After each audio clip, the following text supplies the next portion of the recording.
Okay, look, on paper, this fight looks like a massive setup for Umar. You know, he's a massive favorite, and for good reason. But if you pay attention, there's something sneaky interesting about this one. Mario Batista isn't a bum. The dude's quietly putting one of the longest win streaks in the division outside of Marab. And he's been looking sharp, man. You know, he's got good boxing, good volume, solid gas tank as well. Just a well built fighter overall. And he's big for the weight class. He's a huge 135er. He looks like he shouldn't even be fighting up this division sometimes. But here's where it gets real. Umar is just different. He's the Dagestanian who doesn't need to wrestle to dominate. His kicks, his range control, his ability to box, his ability to make people freeze, it's all like nasty. He doesn't even look like he's trying sometimes, and that's what makes it scary. And the thing that makes this fight interesting, though, is the potential for resistance because Mario is not going to fold early. He's got the tools to make Umar adjust, at least for a little bit. He's not going to get mauled like some random newcomer. And if he can make Umar work for even a round or two, we might have a better idea of just how complete Umar really is. For me, this fight is less about can Mario win and more about how easy does Umar make this look. Because if Umar just toys with them, that tells you all you need to know. He's ready for another title shot. So yeah, I'm not gonna lie. This fight low-key tells us about a lot where Umar's at mentally after the Murad fight. Like, we all know he broke his hand, right? That wasn't peak Umar. I mean, that's the narrative, right? But even then, he went toe-to-toe with one of the most relentless dudes in MMA and still made it competitive. That's crazy, okay? Marab's freaking insane. Now he's coming back fully healthy and fighting a guy like Mario Bautista who's confident, on a streak, and finally gained a big opportunity. And that's why this feels kind of, interesting and dangerous. Mario's got nothing to lose. He's not coming in with pressure. Meanwhile, Umar is the one that everyone expects to dominate. That's what makes it tricky because those are the fights where one slips up. One bad read can flip the momentum. But let's be honest, man. And I'm trying to be as unbiased as possible. Umar just does everything smoother. He's faster, he's more accurate, and his fight IQ is ridiculous. He doesn't brawl, he's calculated, he picks you apart, and the next thing you know, you're reaching instead of fighting. Mario's gonna have his moments for sure. I think he's gonna land a couple of good shots early, probably a nice right hand or a body shot that makes people go, oh, okay. But once Umar starts figuring out that rhythm, to me, it's pretty much over. He's going to start dictating the whole thing. The kicks, the takedowns, the control time, the pace.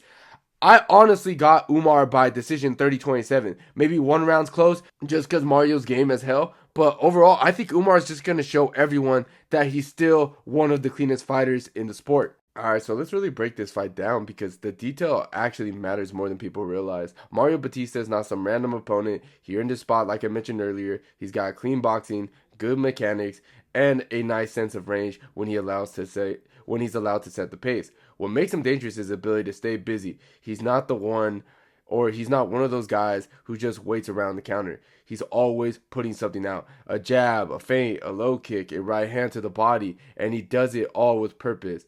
When Mario gets comfortable, his rhythm's smooth. He's got that typical higher output, well-schooled MMA boxing style. He'll throw a 1-2, follow with a right to the hand to the body, and keep you guessing upstairs and down.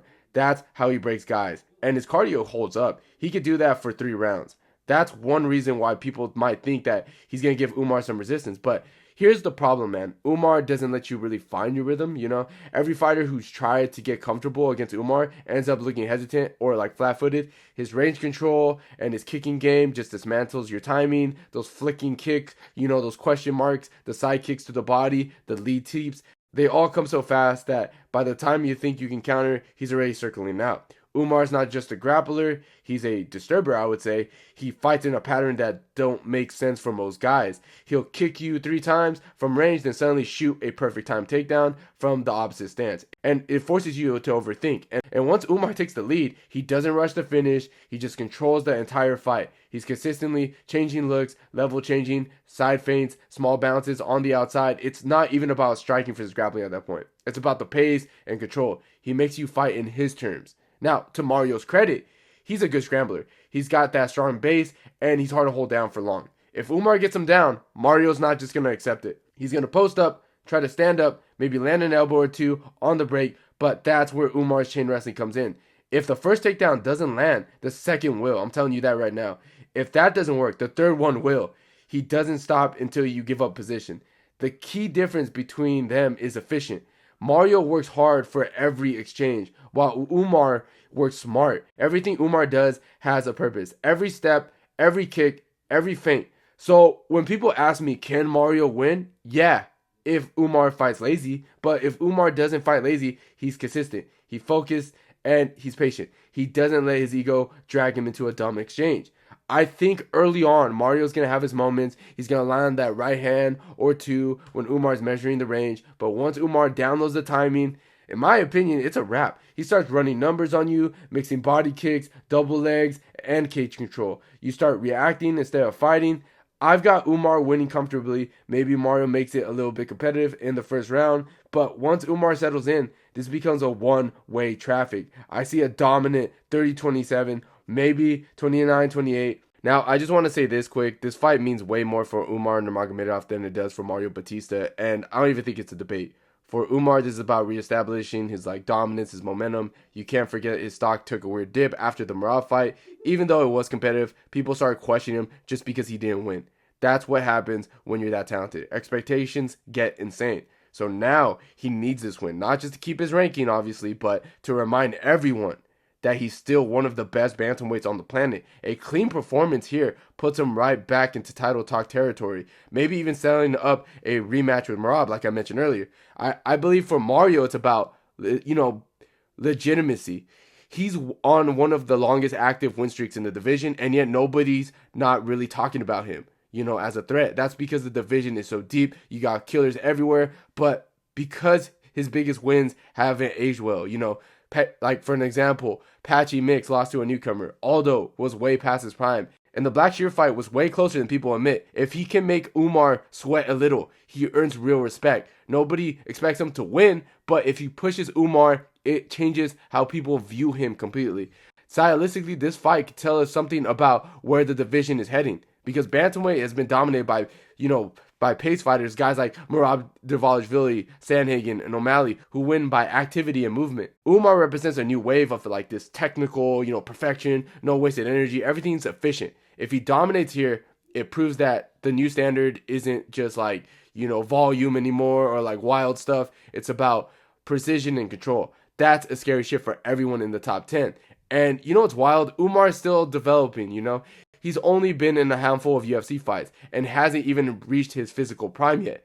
Every fight, he looks a little more comfortable with the striking, a little more fluid with his setups. This matchup gives him space to show that. Batista's durable enough not just to get blown out instantly, which means Umar will have time to show off, different looks, maybe chain together, striking sequence, maybe transition to the back. If he makes it look effortless, that's going to make the rest of this division panic a little bit more. Now, on the flip side, if Batista can make this fight close, if he can stuff a few takedowns, land a good shot here and there, and make it all competitive for 3 rounds, he walks out with his reputation getting boosted. Nobody's going to clown him for losing to Umar. That's expected. But if he could drag it into a gritty, hard-fought decision, suddenly he's in that top 15 conversation. He just needs to survive and look composed. That alone will give him respect from his peers. The real story, though, is that this fight is the measuring stick. It's not a title eliminator on paper, but it functions as one. Because if Umar dominates this guy with one of the longest win streaks in the division, there's no argument left.